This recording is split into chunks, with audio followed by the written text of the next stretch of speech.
mighty name we have prayed. In Jesus' mighty name we pray. Can you amen be louder? Matthew chapter 16. From verse 13. Are you still here? Are you tired? Today is day what? 39. So we are at the concluding stages. So one will expect that it is at this time that God will begin to bring certain things. So part of what you should not be now is tired. Even if you are weary, you need to ask God for capacity to bear. I don't intend to take much time because I still have tomorrow. But let's see what we can do today. When Jesus came into the region of Caesarea Philippi, he asked the disciples, saying, "Who do men say that I, the Son of Man, am?" So they said, some say John the Baptist, some said you're Elijah, others Jeremiah, or one of the prophets. So the way we are reading this is because it's recorded. The actual reality is that this appeared to be like a comedy session. So Jesus walks up to them and says, "What are people saying about me? Who do they say I am? Are you with me?"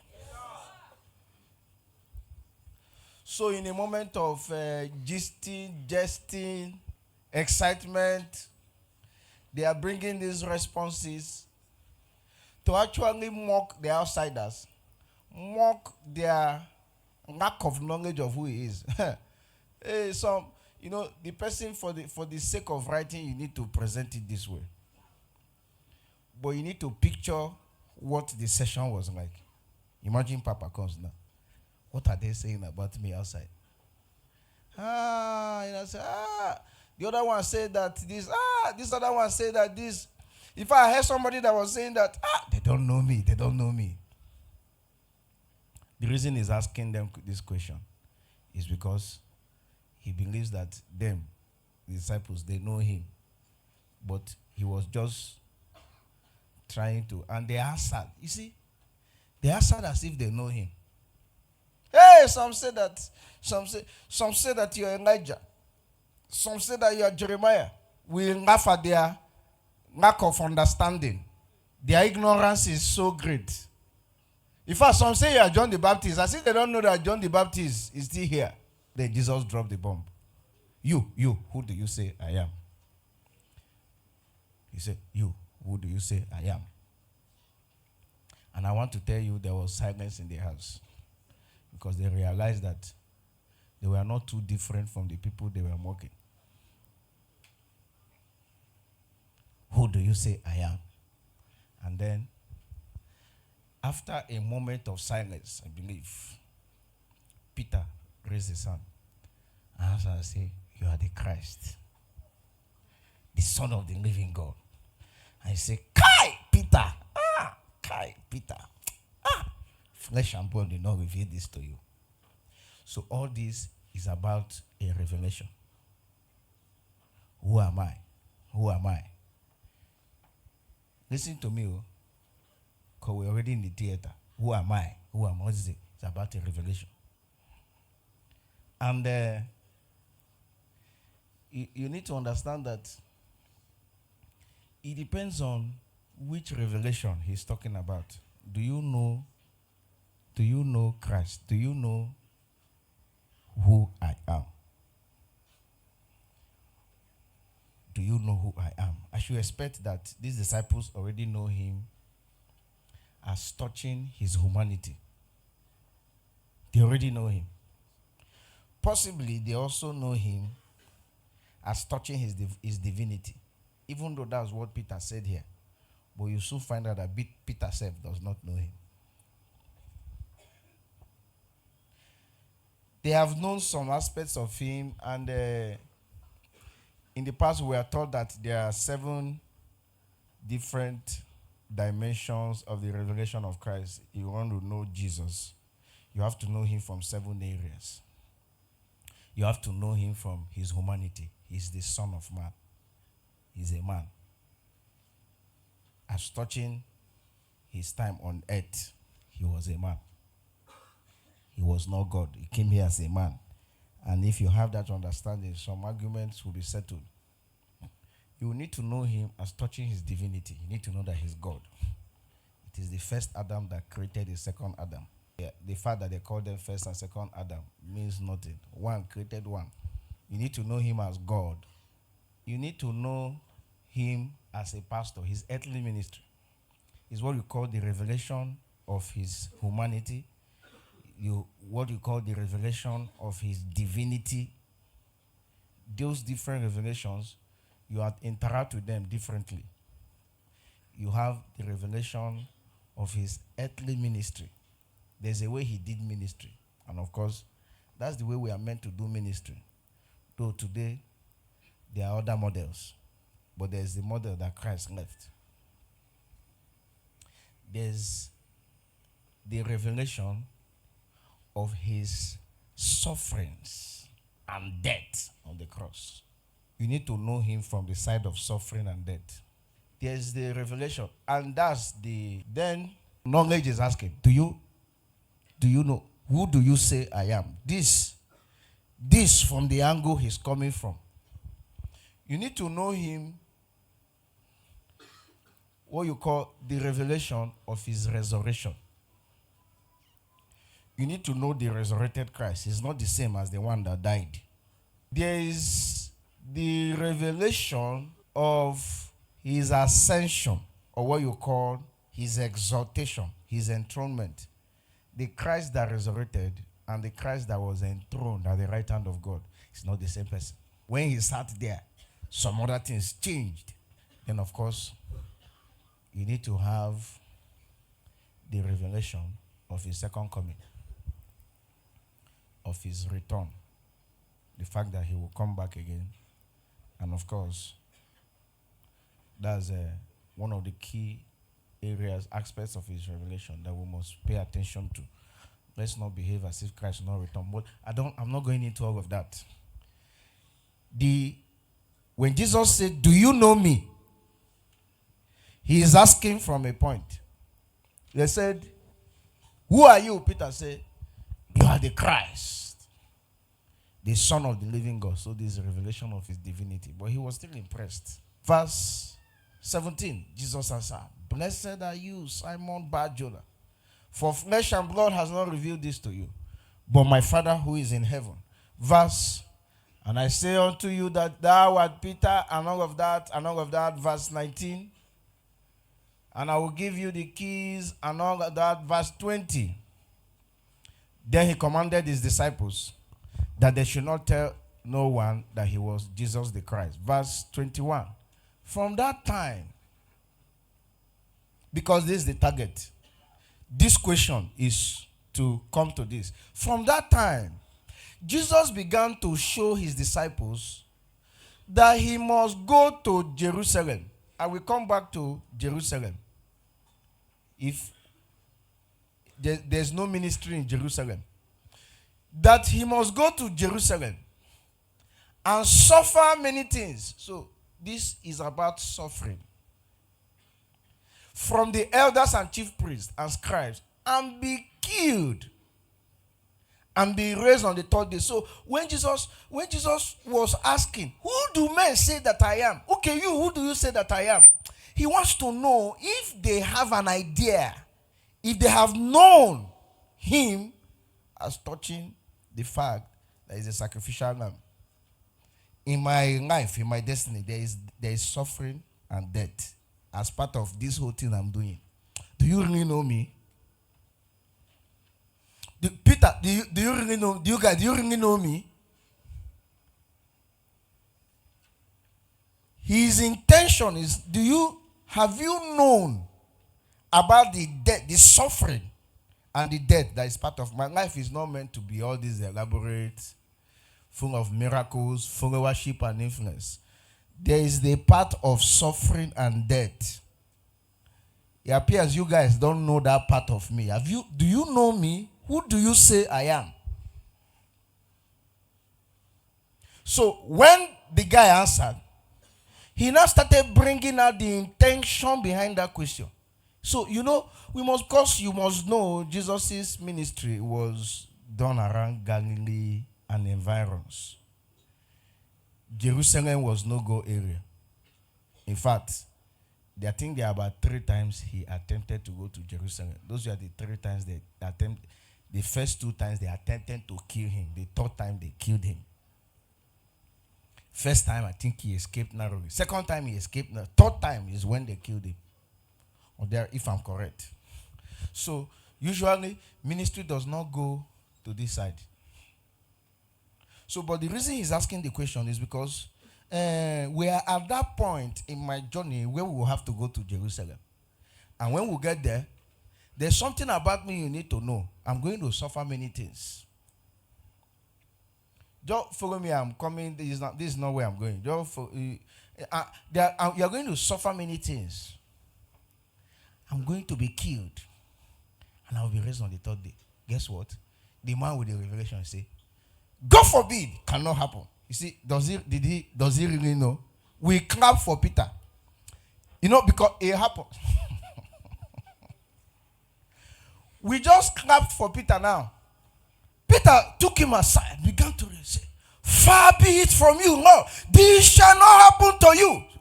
Peter, I thought, we just clapped for Peter now. Flesh and blood. So we can see that Peter did not really know. Or is there something else we need to know? Sister, is there something we need to know? Perhaps Peter has the revelation, but has rejected the experience. So there's an experience that comes with being with Christ. That part of suffering and death. You cannot remove it from the kingdom. It's embedded. It's part of the program. It's just like if you're in school, you're a science student, there's mathematics. If they remove maths and physics for us, we might be better off. Or perhaps chemistry. Chemistry, all through my time in chemistry, all my chemistry teachers are boring. And chemistry itself is boring. So it's a very dangerous alignment. So, and chemistry is always on Monday morning. The day we don't usually have the vibes to go to school. So in chemistry class, we sleep half of the time. But we enjoy classes like geography, like biology. We'll be excited. But chemistry is part of the program. On chemistry day, people are mostly moody. People don't ask questions. When the teacher say any question, no answer. But in biology class, they will not even allow the teacher to finish his syllable because they will be asking questions. Everybody is interested. Everybody is laughing. Everybody is excited. Life does not only go that way. There's chemistry day. And those days, if you're a serious science student, not social science, serious science, there is what they call further math. Well, when I entered the university, what I went to study in university is computer science. So I thought, can somebody's phone be ringing? That person, so I thought we only have to interact with computers. They gave me one mass. What is that mass called again? We did calculus. I didn't have much problem with it. What's that mass? They say it's one of the toughest. You can solve it up to 3. Yeah, something like that. Something like that. Differential, yes. Something. And the mass has little of numbers, more of alphabets.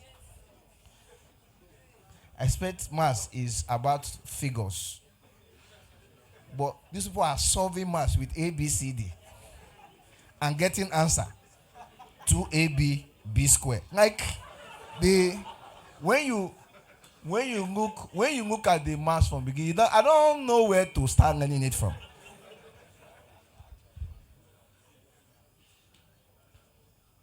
So the classes, Math 101, Math 102, it was always coming out as F9, F9. I repeated those courses. In fact, ICH 102, I failed it 3 times. I wrote it final year with priesthood and passed.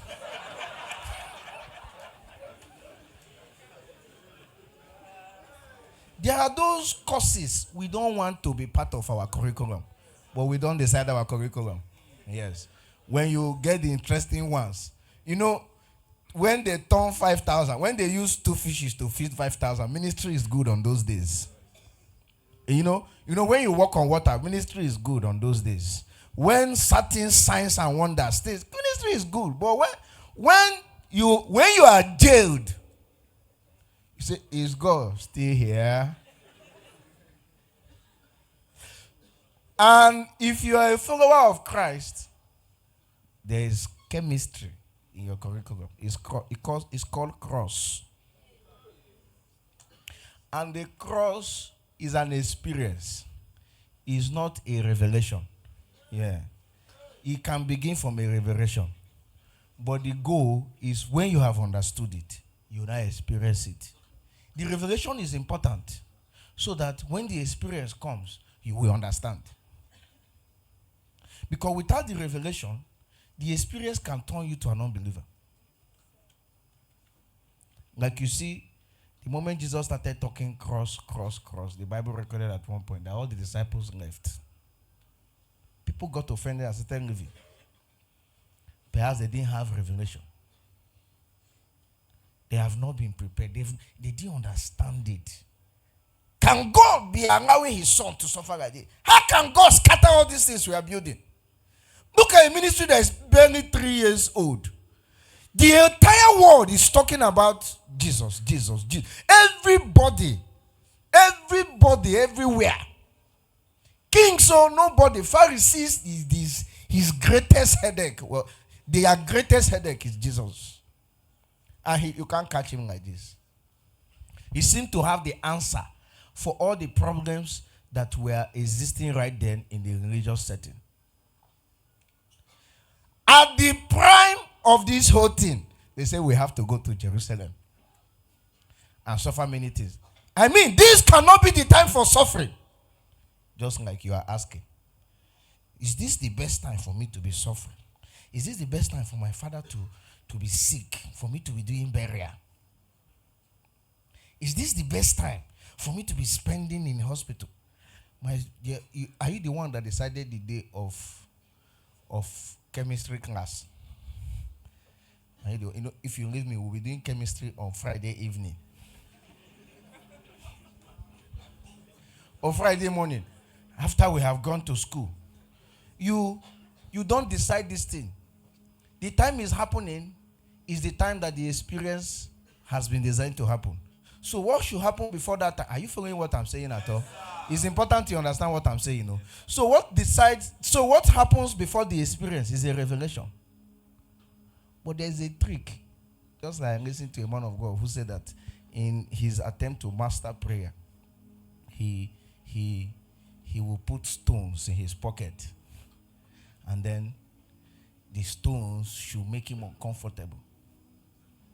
First, have you tried putting phone in your pocket? You are wearing a knicker. So the weight of the stone first will make it inconvenient for you to be moving around because it will be pinching you. And when you sit down, it will press into your skin.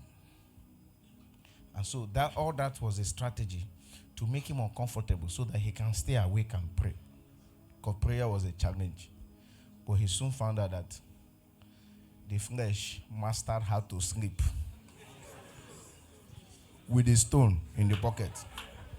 You will notice that all the strategies you have brought out, your flesh has mastered it. The thing is so good that you can stand like this and sleep for even 20 minutes. You have vowed that I will never near the bed again.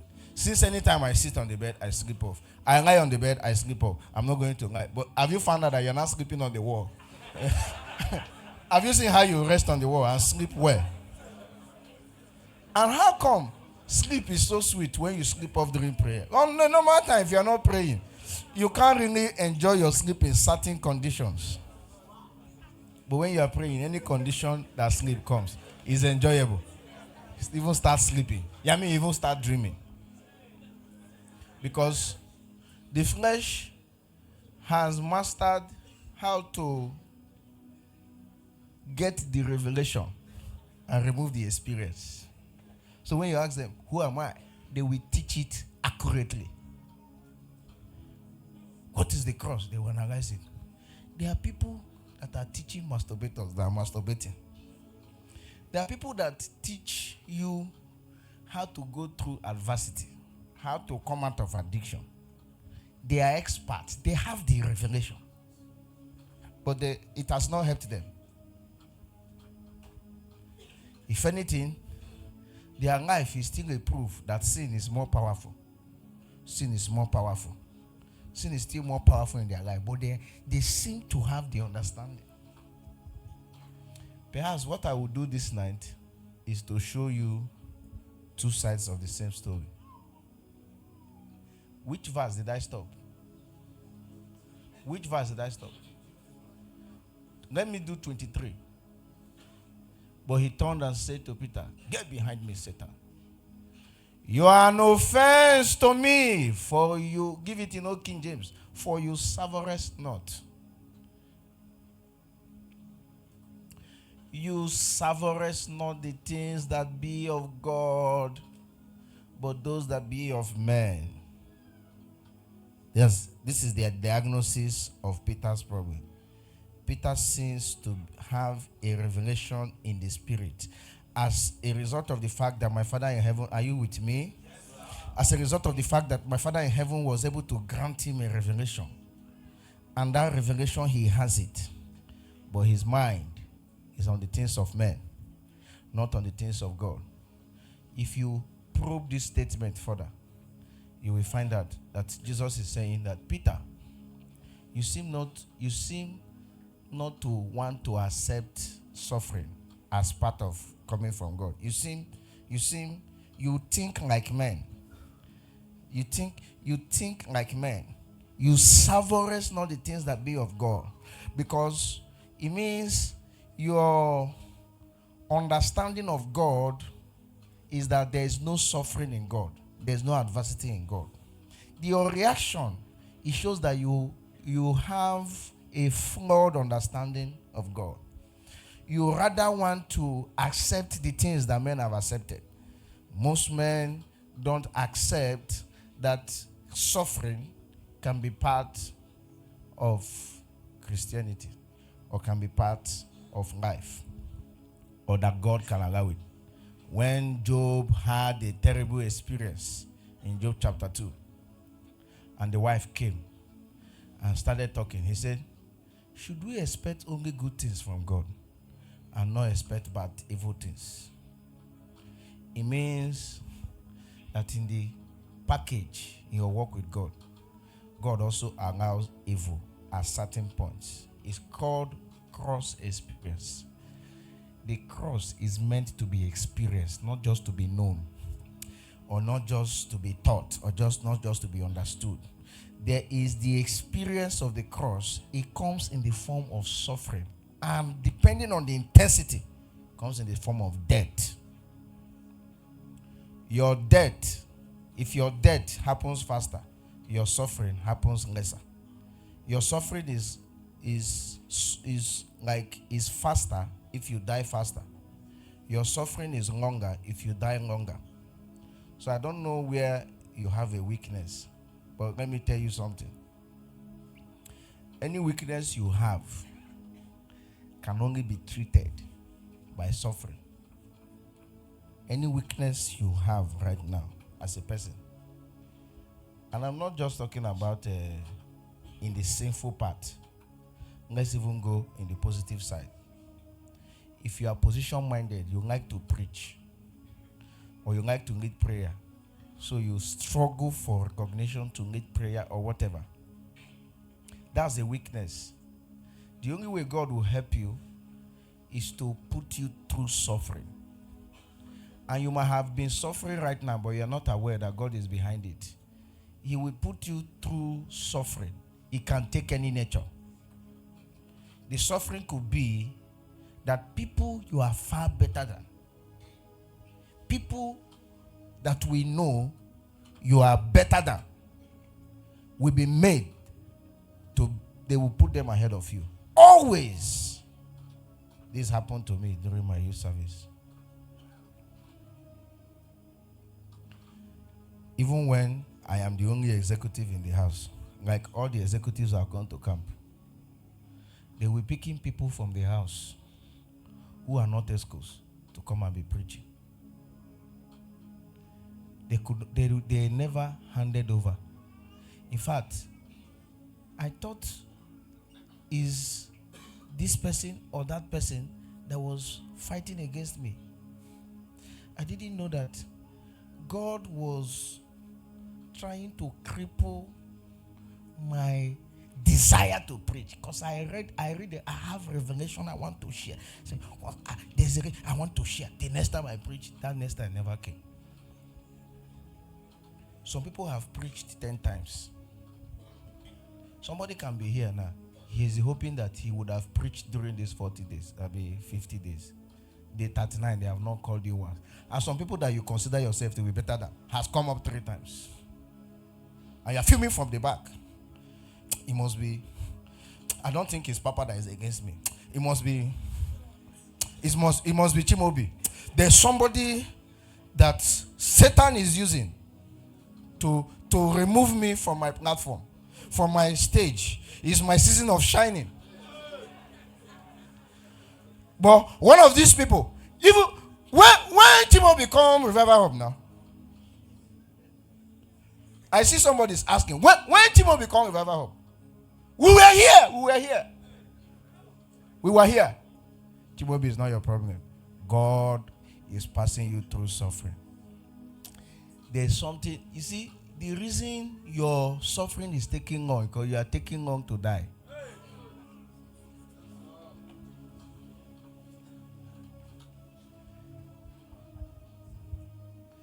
There's an advice an elderly woman gave my wife. She said, it's not everything that you are doing that your husband should know. That's why you're a woman. There are some things you can do. I mean, we must not say everything.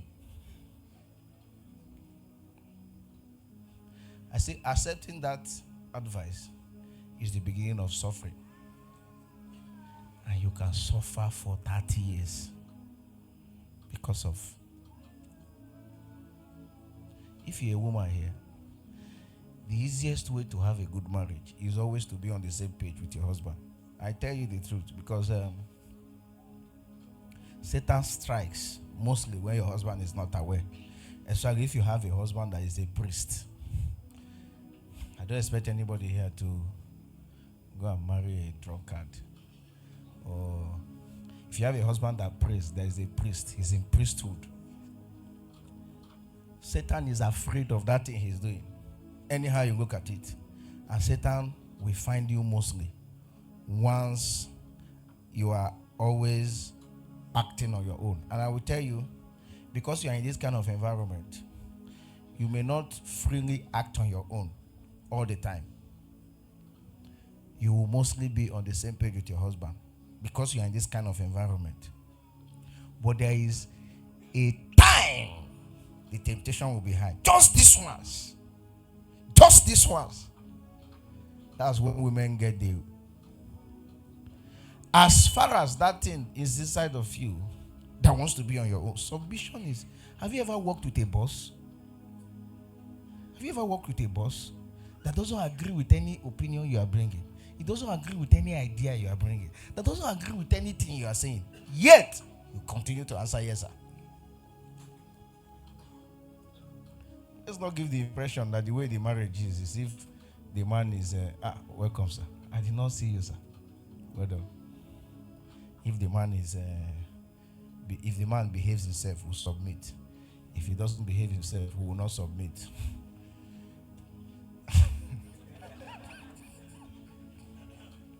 I'm not saying it because I'm a man. I don't have time. But this is not the only thing that happened that day. This is not the only thing. Peter, if you watch earlier in the scripture, Peter, Jesus was warning him, beware of the doctrine of the Pharisees. This doctrine that nothing bad comes from God. Nothing bad. There's no suffering. You don't want to see the way Peter rebuked him. You cannot talk about what? Say, get thee behind me. But this is not all that happened. There's another thing that happened on this day. Go to Mark chapter 10. Go to Mark chapter 10. There's another thing that happened. From verse, 31? Mark chapter 10 from verse 31. 32. And they were in the way going up to Jerusalem. So the same scenario. Mark is reporting his own side. Matthew did not bother to report this side. And Jesus went before them. And they were amazed. And as they followed, they were afraid. And he took again the 12 and began to tell them about things that should happen unto him. 33. Saying, behold, we go up to Jerusalem, and the Son of Man shall be delivered unto the chief priests, unto the scribes, and they shall condemn him to death, and shall deliver him to the Gentiles. And they shall mock him and scourge him, and shall spit upon him. That last part that people don't like. And shall kill him.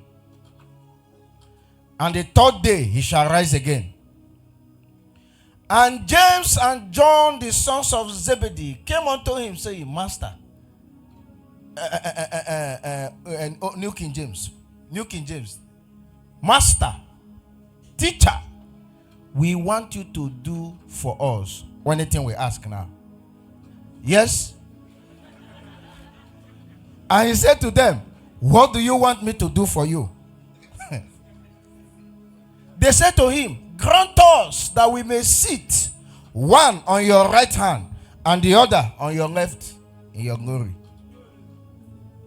So clearly they know there is glory in his life. They know that this revelation is touching his glorification. They say when you finally sit on your throne, me, I will sit on the left and this one will be on the right. But Jesus said to them, you don't know what you are asking. Can you, ask them, are you able to drink the cup that I drink? Pay attention. And be baptized with the baptism that I am baptized with. And we have found out from history, we found out that this cup is referring to his cup of suffering. And this baptism is referring to his death. So, again, they are talking about the revelation of his glorification. He is talking about the revelation of his sufferings and death. Whatever the case, people seem not to know him in this light. But Jesus, in these two instances, is trying to draw people's attention to the fact that it is the season of suffering for me and death. But they are not getting it. Jesus seemed to be telling them here, no throne without the cross. That's what he's answering here. Verse 39. Then they said to him, we are able. So Jesus said to them, very disturbing thing that he said here, you will indeed drink the cup that I drink, and with the baptism that I'm baptized with, you will be baptized. But to sit on my right hand and on my left hand is not in my place to give. It is not mine to give, but it is for those whom it is prepared for. And I found out that There is no name in that dose.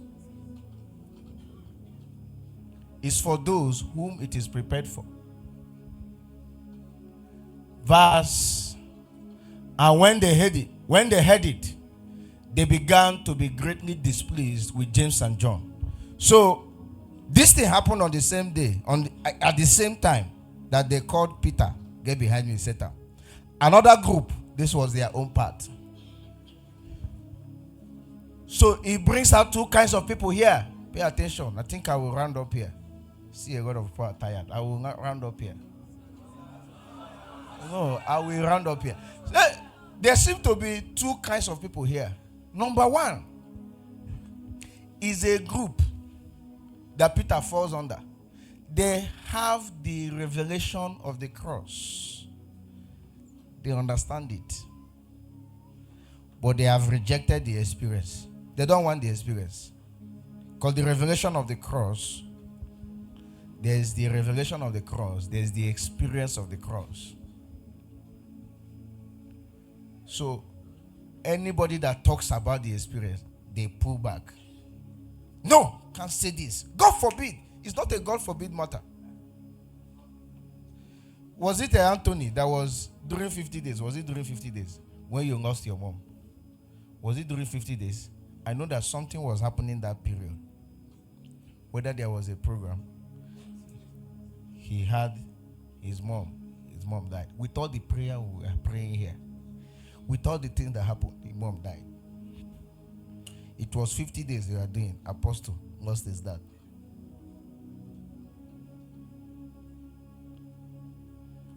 God did not fail in any of those times. So God didn't fail. Watch him before and after. I found out that before any new level, you will have to go to the cross. They will kill the old level. And sometimes we don't know what they will use to kill it. It might be extra year. Somebody is having extra year that didn't believe it. He's touching you so much. But that is the price. This price paying, there is a group of Christians that have rejected it. If you mention it, they say, God forbid. Jesus has paid it all. God forbid. That's where Peter belongs to. There's another group. They are ready for the prize, but they don't have the revelation. That's where these two belong to. They say, are you able to drink the cup? They don't understand the cup and the baptism. They say, we are able to. We are able. They don't know what they are talking about. We are able. They are ready for the experience, but they don't have the revelation. I found out that Jesus likes this second group more than the first. Because the first group, he called him Satan. And that's what they are. Anybody that actually tells you that Satan is behind all the bad things that is happening to you. Everybody that describes the cross experience as satanic is getting his inspiration from Satan. The first group, Jesus said, get behind me, Satan. Rebuked him. Look at you. You savourous nothing. Second group, Jesus did not get angry. I have another observation. First group, everybody was quiet. Everybody, men seemed to like the first group and hate the second group. Show me verse 40. Is it verse 40? 41. And when the 10 heard it, they began to be greatly displeased with. It's as though they are saying, get behind us, Satan. It's the same feeling. The thing begins verse them. And what's the issue? The issue is that people felt that you guys are being too ambitious. You guys are being too forward. But Jesus seemed to like them, even though they didn't understand it. What is the carnality of the first group? Because all of us here, we are in one of the groups. In the body of Christ today, there is the liberals and the conservatives. When you're under a liberal pastor, all his business with you is about teaching you during service. You pay your tithe. Whether you are praying in your house is not his business. He will tell you like Eli, I've told them to stop fornicating. I've told them to stop stealing. The day the sons of Eli, the day God came to judge the house of Eli, he said that Eli has preferred his sons over God. But is it true that didn't Eli call them and talk to them? Didn't you read the Bible where Eli called them? That I've heard the things you are doing. I've heard the things, you need to stop. No. God was expecting Eli to send them out of ministry. There's something a conservative does. You fornicate here, then we'll say, we are in love, come and preach. No, you will put you behind the mic. The best we can do is not to come and announce here that, hey, this brother fornicated.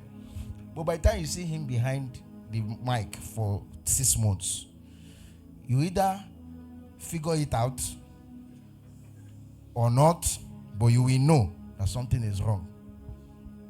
If you're under a liberal pastor, you can come to church and whatever you post does not bother him. If you're under a conservative pastor, he's going to see your post and come into your DM. A conservative does not allow you to do whatever you like. In this life, you don't do whatever you like. All of you are in school. You don't do whatever you like in school. You don't do whatever you like at work. Life is structured for you to be regulated, for you to be supervised, for you to be monitored. The flesh hates monitoring, hates supervision. So there are pastors that don't supervise. People are Yahoo boys and they say, this person is my father in the Lord. This person is come and mention this. So it's a liberal. Just be free. We love you. We love you. We allow you to be free. We love you. We don't interfere with your personal life. We love you. We don't get involved in what you are posting. We love you. Feel free. Go to nightclub. If I see Gloria in nightclub tomorrow, I just say, have fun. Life is about fun. Just enjoy yourself. But don't sin, no. Don't sin, no. That's how they talk about sin. Don't sin, no. Don't follow man, no. But enjoy yourself in the dance in the club. Listen, if Sister Gloria goes to club tomorrow and we find her, she from that club.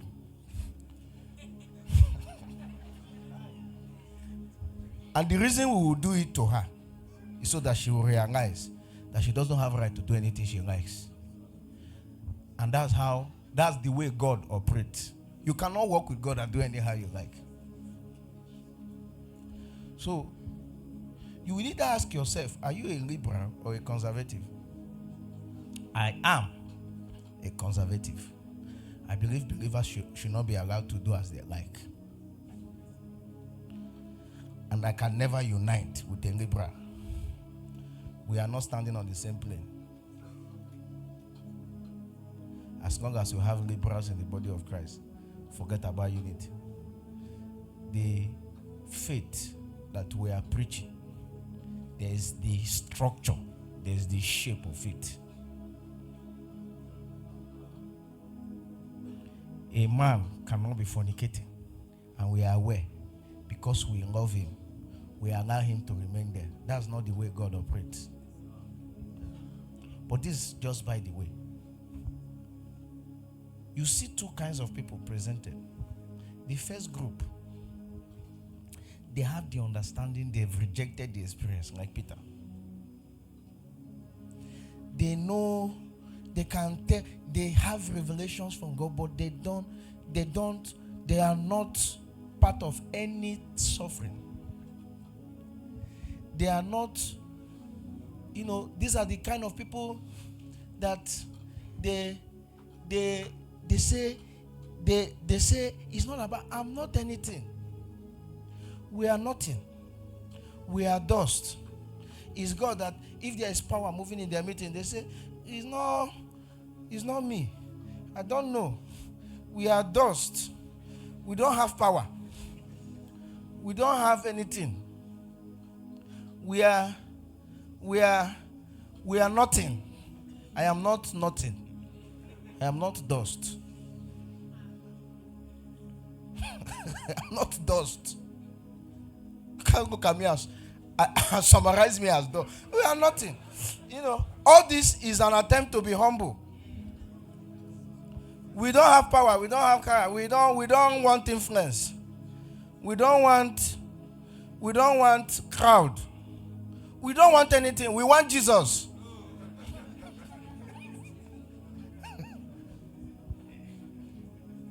Second group. They may not understand so much, but they are not. And I want to tell you today, there is no pastor in ministry. Yes, we want Jesus, but we want crowd. Just that we don't want useless crowd. So if you want crowd, you need to be ready to work hard. I can imagine the level of hard work that is going on in Revival Hub. Yet, with all the hard work, you still see small people cannot just fit in. And just imagine, in that our small place, the kind of headache, human beings. Why can human beings not just follow? Why can human beings not just follow? I say, wait. After some programs, I come, I say, so imagine we were 5,000. This is what we will do. Even God in his wisdom knows that we can't be 5,000. We don't deserve to be 5,000. At this level. So, there's no pastor today that doesn't want influence. If you say you don't want it, you're a liar. We want it, but that's not our priority. So if that becomes our pursuit, we'll start misbehaving. Jesus is still our priority. So that is why sometimes we might see option to get it. We'll damn it because we have a priority. Those are those kinds of Peter people. But inside their heart. But there is this category. We want power. Like these two. They say, I want to sit on your left and your right. That's what I want. And Jesus was not angry with them. He said, no problem. But do you understand what you're asking? They come out and say, I watch one clip. Great man of God came out and said that when he takes mic and sing in your church, that people will fall under power and they will not wake up for 3 days. And he's not joking. Somebody will say, you're bragging. You see how the people began to be greatly displeased with James. But Jesus is not unhappy with them. He's happy. It's Peter that is forming that. What are we? You are the Christ. We are nothing. It's the one they call Satan. Get behind me, Satan. Because they are not truthful to themselves. Even Peter wants to sit on the left and right. Even all these people here that are complaining, they want to sit on the left and right. It is just two people that came boldly enough to say what is in their heart. We want to sit on the left and right. What does it take? He said, can you take? We will do it. They don't understand though. They may not understand what it takes. Just like you came. Say, we will do it. Now you are seeing what it takes. Your head is...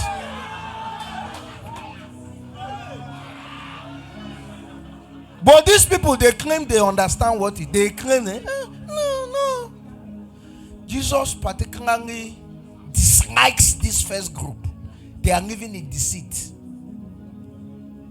You see what Jesus told him? Thou severest the things of... I thought you stole Peter now. No, flesh and blood did not reveal this to you, but my Father in heaven. But now, few verses later, you say, thou severest not the things that be of God. So, if you severest not the things that be of God, from where did my Father in heaven give you the revelation? So a man can be spiritual, but his heart is not with God. He just for him to be there. His heart is not there. And the reason his heart is not with God is because there is a part of God he has refused to accept. is called the doctrines of the Pharisees. So, God, in trying to bring him deeper, we have to pass him through the cross. It's an experience. It's an experience. I passed through one last year. It's an experience. And so, these people, they can't suffer for God. Once they mention suffering, they will escape. Once they mention suffering, they will escape. Over time, God knows their heart is not with him. They can't go all the way. But when these guys asked, Jesus said, there's a price. We'll discuss the price tomorrow. But what is this thing about knowing God through suffering? What's this thing? I can't go ahead. Do I have time? Jesus said, what is this thing about knowing God through suffering? Can you show them that scripture? Philippians chapter 3, verse 8. What is this knowledge that you want me to have, and I cannot learn it any other way except you introduce me to suffering? He said, yes, indeed, I count all things loss for the excellence of the knowledge of Christ. Okay, so this knowledge, for whom I have suffered the loss of all things. What's this knowledge that I cannot have until I have lost everything? Until I have suffered losses. He went on, verse 9. Verse 10. We will come back, that I may know him. How? I will know him. I will know the power of his resurrection. There is a knowledge of him that comes by the power of his resurrection. That is when, if you are here and you are struggling with an addiction, you don't know Christ, you don't know Jesus. You know him, but you don't know him. When you know the power of his resurrection, you have known him in another dimension. You see, you're not a witness.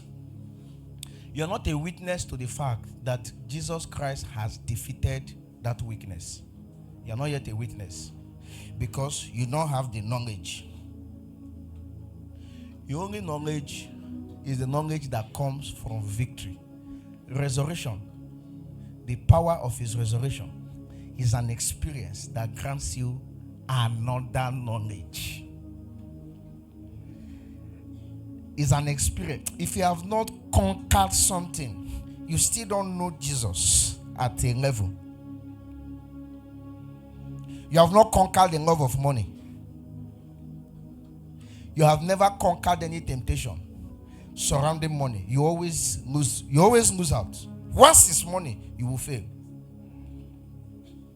You have not conquered the temptation around gossip, talking against people. Once it's presented to you, you will fail. You have not known Jesus in victory. The moment you become victorious to a weakness, you have known the power of his resurrection. You have resurrected from that weakness. Every man that is weak is seen as dead in sin. What does it mean to be dead in sin? You don't have any power to refuse the sin. Once the sin is presented, you will fall. You're a dead man. Because a dead man, if you're a dead man, what you should be dead in Christ, not dead in sin. If you're a dead man, and also I go feel beat you. Maybe this guy feel beat me. I don't know. I'm not that easy. Where's Brandy is just big. It's not. It's not. Let me use this man. This guy now normally might be stronger than me.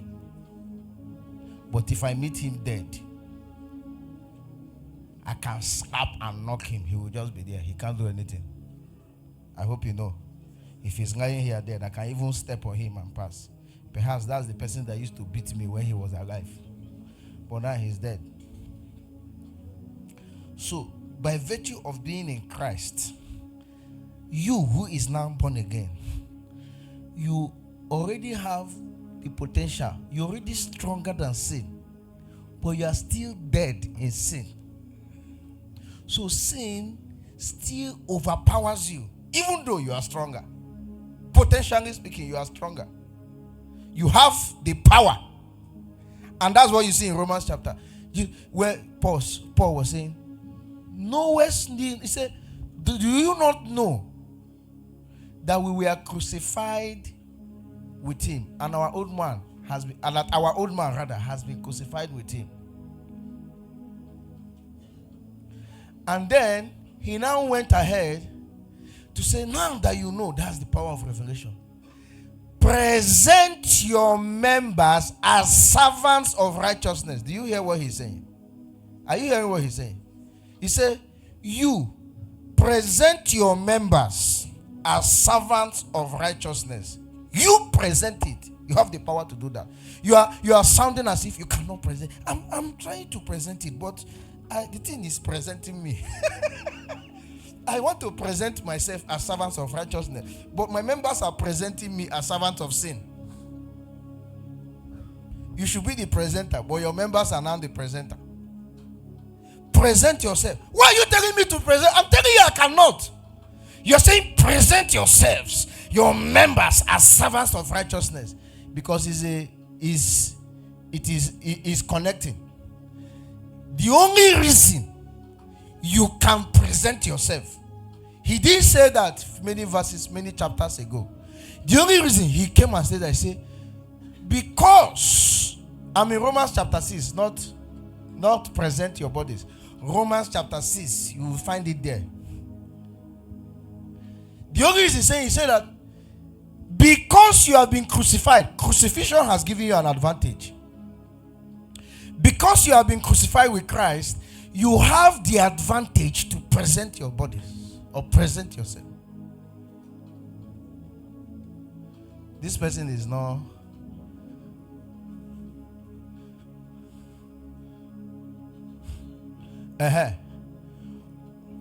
Verse 17. Verse 15. Verse 14.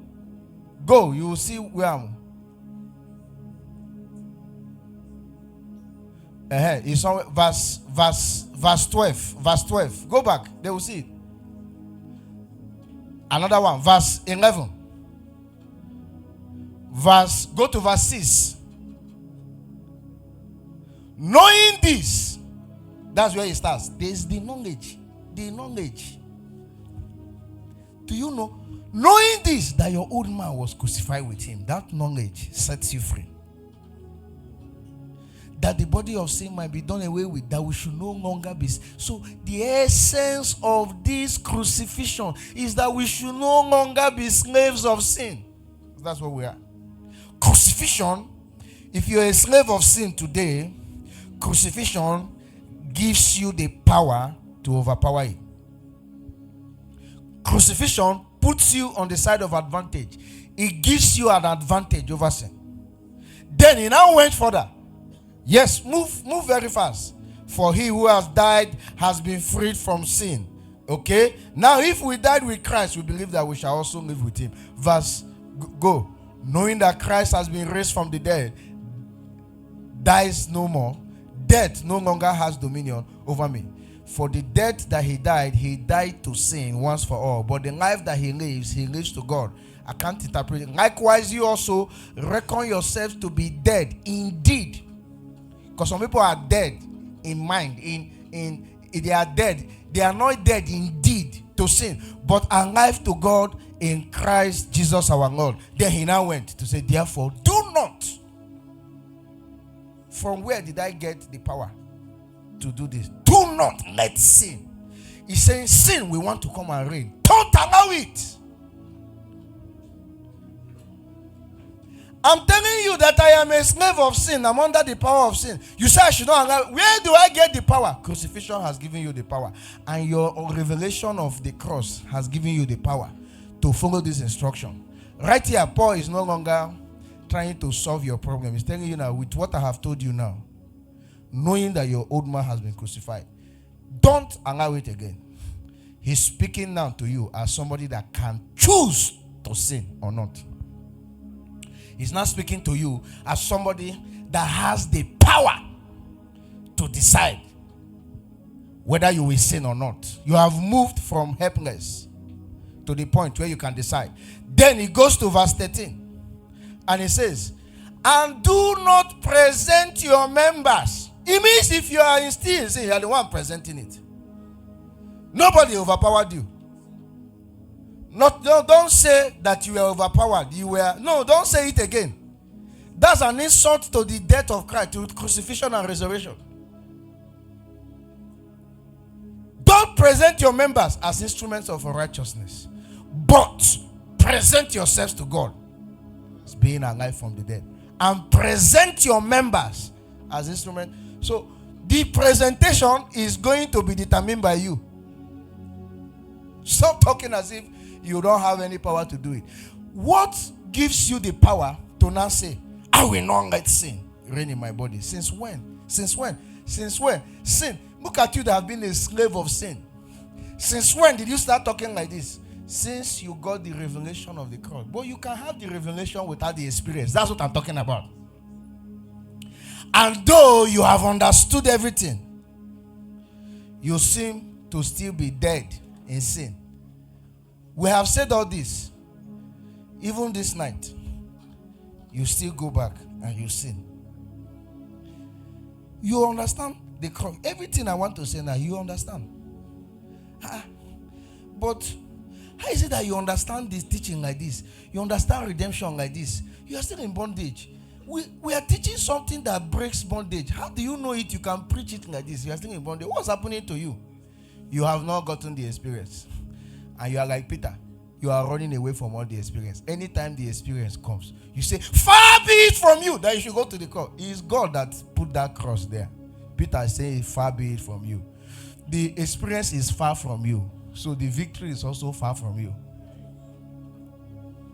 There are many experiences that you have escaped from. That is the answer to the problem that is proving your gospel wrong. You have a weakness that is proving your gospel wrong. So I'm a Christian. I believe in prayer. I believe in this. But there's something in your life that is proving you wrong. Anytime you are talking, it seems as if people are looking at the thing to say, what about this? And most times it's a weakness. It's very easy for unbelievers to reference your weakness as the reason why they believe you should not be a serious person. You should not be taken serious. But the Bible says in Philippians, the power that I may know him and the power of his resurrection.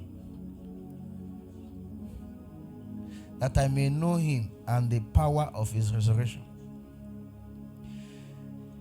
The day I know the power of his resurrection, I won't sin again. That is what happened to me. Even up to yesterday. Got to Port Harcourt yesterday. Found one good hotel. Checked in. Beautiful. Clean hotel. Very new. Being used for the first time. I was enjoying the facilities. And then I met some guests at the reception. And I was very jovial. We are laughing. We are just, I was just cracking joke with them and all of that. And eventually I paid and went up. They called me around 11. He said, sir, we are calling from the front desk. I said, okay. Do you need anything? Are you okay? Are you enjoying your stay? They have never called me like this. I said, the thing sounded strange. So you hope everything, if you don't need anything. I said, yes. And I drop. I said, so I can actually need something now.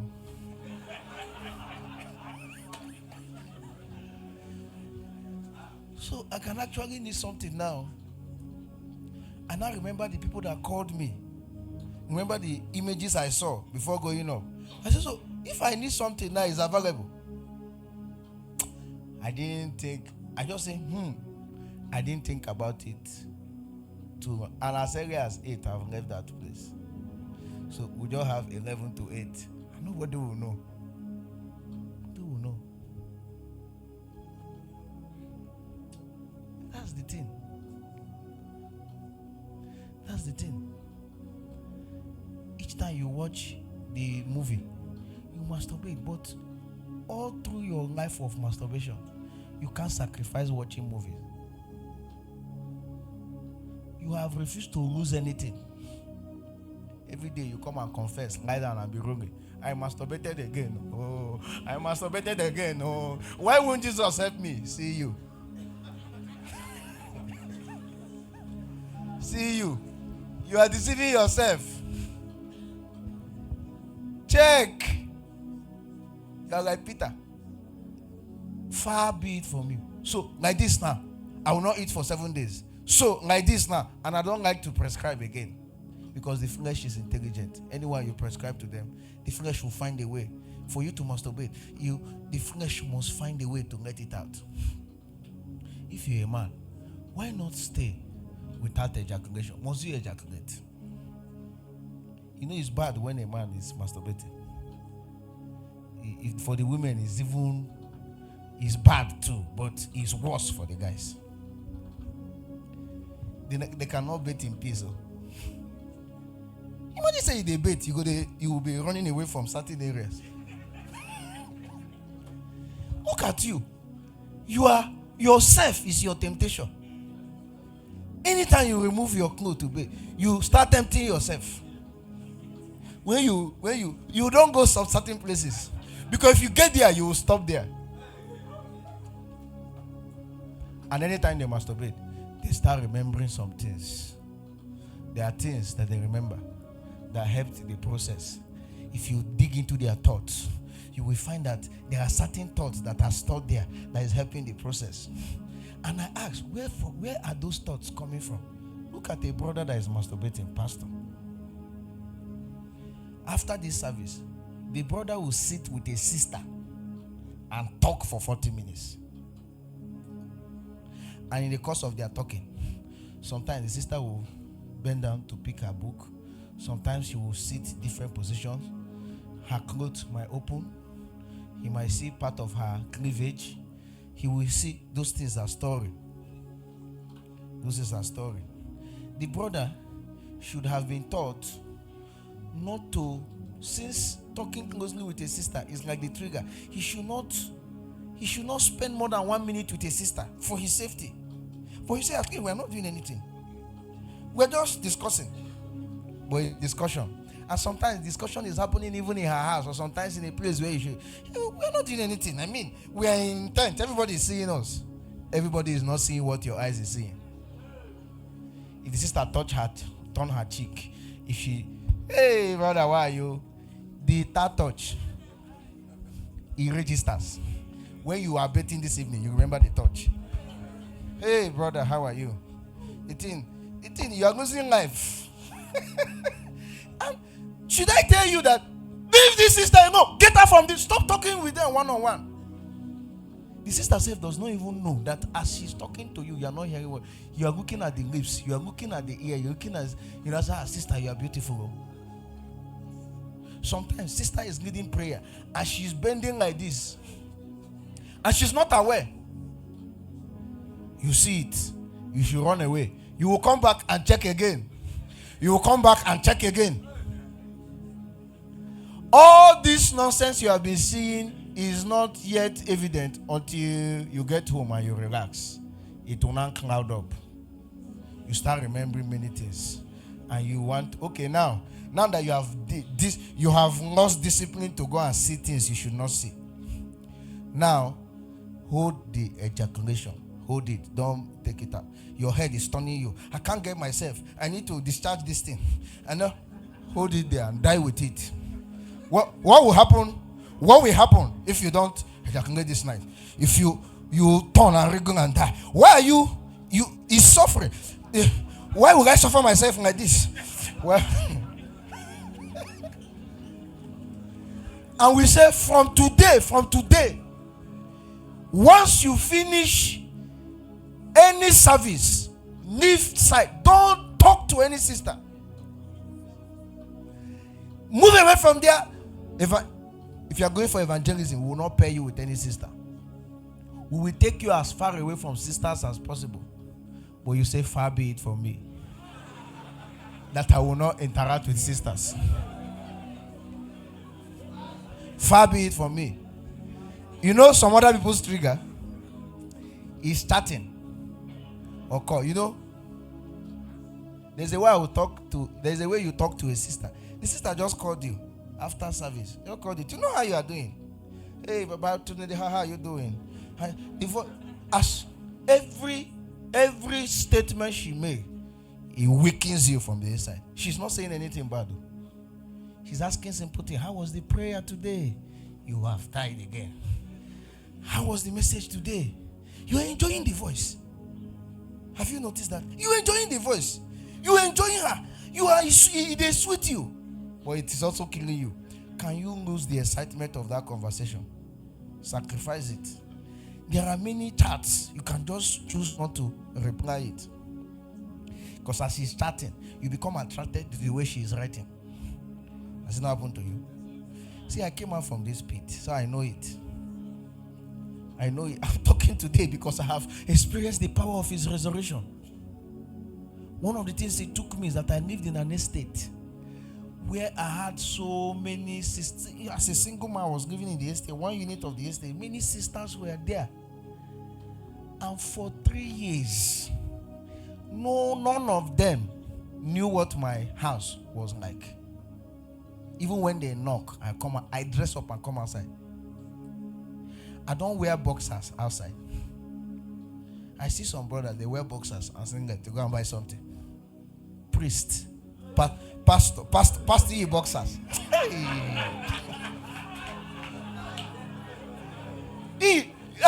And you see your pastor. Yeah, see pastor. See, I don't want to mention any pastor's name.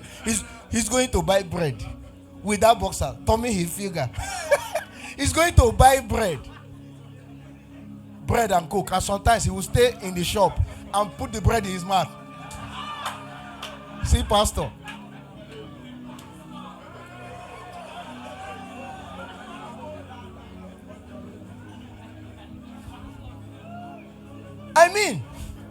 Same thing with sisters. See, so those simple things. You don't know. It's filtering in somewhere, weakening you somewhere. The day the temptation will present, there's a lot of storage to make you fall. That's the thing. So, for 3 years they didn't enter. Single girls. All of them, heads over heels. If they see me like this, once I enter like this, everybody is ready. See the girl house, yes. You know what some brothers, they say? Well, I know I cannot do anything with her, but let me just invite her to come and watch TV. Sometimes they come and knock on my door and say that they are collecting contribution. And I wonder, I say, why are you sending a sister to come and collect contribution from my house? Sister will come. Her sister is wearing bomb shorts. And she wants to collect contribution. So when I sight her from outside, I will not say, what do you want? We are contributing for money. Contributing money for water. How much? 1,000. I'm coming. I'll go and bring the 1,000. Open the net. Please, can you take it? I don't want to see. At some point, I noticed that over time, because if that girl enters my house and sit down, she will now spread the laps. All this while you have been seeing laps, it has not been this attractive. She now spread it. The laps becomes a point of focus. It generates feelings from your life. You feel that these laps, you've never seen it anywhere in the world. And that you must. I'm not joking. I don't know if this thing has happened to you. Laps you have been seeing everywhere. This one becomes hooking. Have you seen where they hook fish? You know, say, what is it about these laps this evening? It's a trap. And after the sister leaves, you might not say, "Ha, Lord, I can't do this. Lord, I can't do this. Lord, I can't do this. I can't do this. I can't do this." You just go inside. You now shake up and I say, "Okay, thank you for coming." You will now go. The lapse, they your mind. She has gone now. You're in the bathroom, but you are seeing the lapse. And the lapse is requesting that there should be something should go out. The lapse you have stored has to go out, but it doesn't go out as image, it goes out as ejaculation. And you can ejaculate 10 times on one lapse. So I found out that those things were the weakness. Every day I come and say I'm struggling. Every day I come and say I'm weak. Every day I come and say I'm falling into temptation. After falling into temptation, tomorrow when I get to class, I will sit in the middle of sisters. We will say, I will be shaking and hugging all of them. When I come back in the evening, I will suffer. Tomorrow when I go back, I will start hugging from the school gate. So I now found out that exposure was the greatest weakness. Exposure, the flesh is the memory is very sharp to pick it. Over time, I found out that my strength was coming back. But then, when I noticed strength, I still continued that strengthness till today. Till today. And then I experienced what is called the power of resurrection. You have not experienced the power of the resurrection. You have not resurrected. Because 2 weeks after now, you still masturbate. You still watch pornography. Or you still go back to the weakness. You have not experienced the power of his resurrection. Or what have you known this fellowship of his suffering? Because this scripture does not begin from resurrection. The power of his resurrection is a prelude, or rather, the fellowship of his suffering is a prelude to the power of his resurrection. You know what is the fellowship? Suffering without objection, suffering without refusal, suffering without interference. Because Jesus was beaten and I hope you know why they were hitting and killing him on the cross.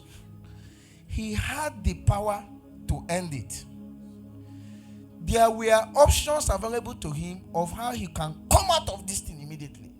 If there is a one that he couldn't carry, they beat him so much he could not carry his cross. He was falling down up and down. This suffering is too much. What do I do to come out of this suffering? Jesus had options. But he didn't activate any of the options. In fact, at some point, some people downstairs were telling him, I think one of the criminals was telling him, you have option available to you now. Are you not the one that was doing this and that? Just do this thing and all of us will come out of this suffering. He kept quiet. The problem you have is that you are using all the options you have to come out. Every option you have, you escape from the suffering.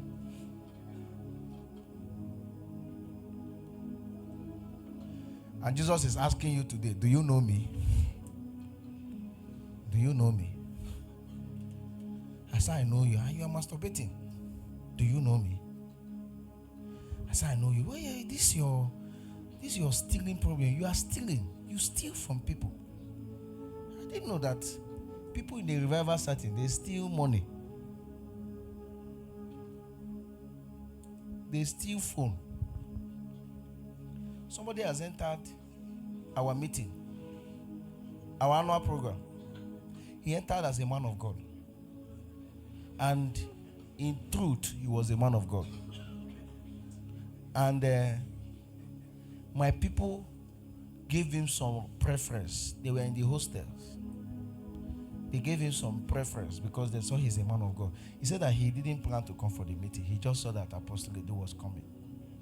That he was actually in Enugu. He saw that Apostle Edo is coming to Abakaliki. He now decided to come to Abakaliki first, so he can now go back on Saturday. So midnight session, they woke people up around 12 for one to pray. And we're in a place where the hall and the hostel is in the same place. So people moved from the hostel to the hall to go and pray.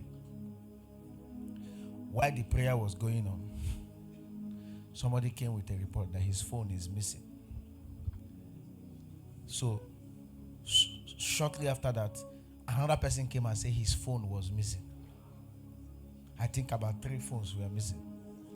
So I wasn't there. So when my brothers heard, they didn't raise any alarm. They allowed everybody to stay in the hall and pray till the end of the prayer. They now locked the hall and said 3 phones are missing here, and nobody will sleep until it comes out. They brought out that dimension. I like it. Like last year, I was at home around 11, about to sleep around 11. I just closed my eyes because I had helped my daughter to sleep, helped my son to sleep. If I'm around, I do all of that. So me, I was about to do my own. A brother called me from tent. And it's unusual for them to call. They will always send message. And I pick. He says, armed robbers. This is December 30th. That they are been trying to gain entrance. But now, they've been able to come into the pavement. And they are banging at the door. They seem to want to break in. I said, who? He said, it's just 3 of them. They were already shaking. I said, don't worry, I'm coming. I called my mom. I said, she was already asleep. So I called some people to call police. But I can't wait on police. So I called 2 brothers. One followed me. I called one. I said, come around that tent and hang. Once you see my car, come out. So I drove. In 5 minutes, I was at that tent around 11:26. As soon as I entered the street, I noticed everywhere was dark. So I timed my driving. As soon as I entered the street,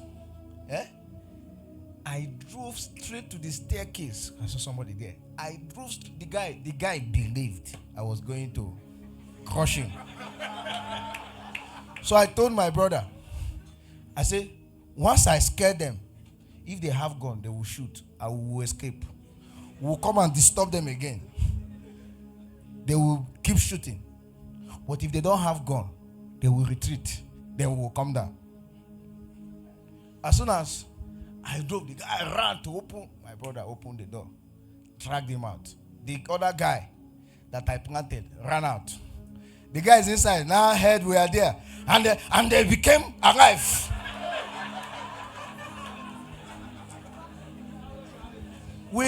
We dragged him and we brought him. We saw. I said, where are the rest of the people? He said, Daddy. I said, I'm not your daddy. He said, Pastor. I said, I didn't come as a pastor. You can see the way I came. I didn't come today as a pastor. That other side. Very important sometimes. But I was telling another story. That's where I want to round up. Remind me, I've lost. Yes. Because not everything we pray about. By the time we rounded them off,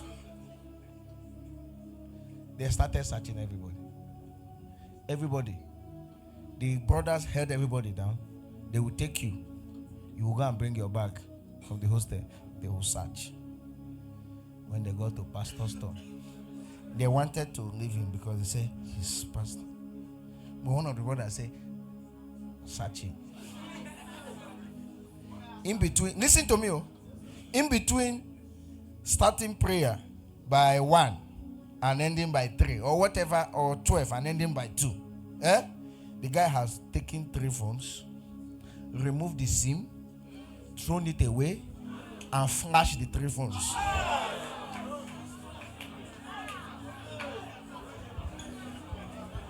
So by the time we got the phone, it has been flashed. I said, by what technology did you this early morning? This just 12 and 2. These guys were with their phone before when they slept. So they just held him and called me. I said, hold him till I come. People steal. Are you an usher? You've collected 2,000. 2,000. It's not your money. People steal. Like, we don't have time. I have to stop here.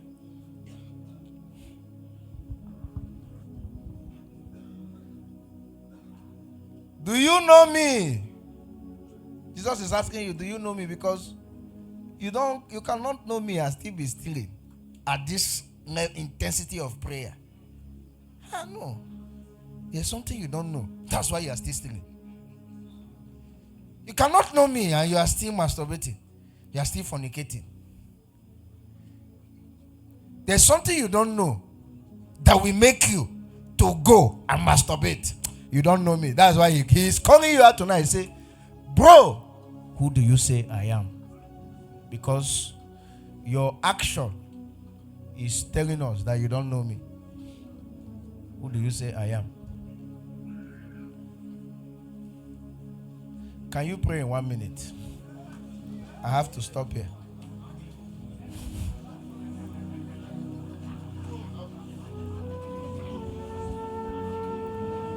It's tomorrow that we can go further. I believe God has even spoken to you today. It's important for you to be very real to yourself, like James and John. It's very important for you to be truthful to yourself. There's a knowledge that comes from suffering. There's a knowledge that comes from death.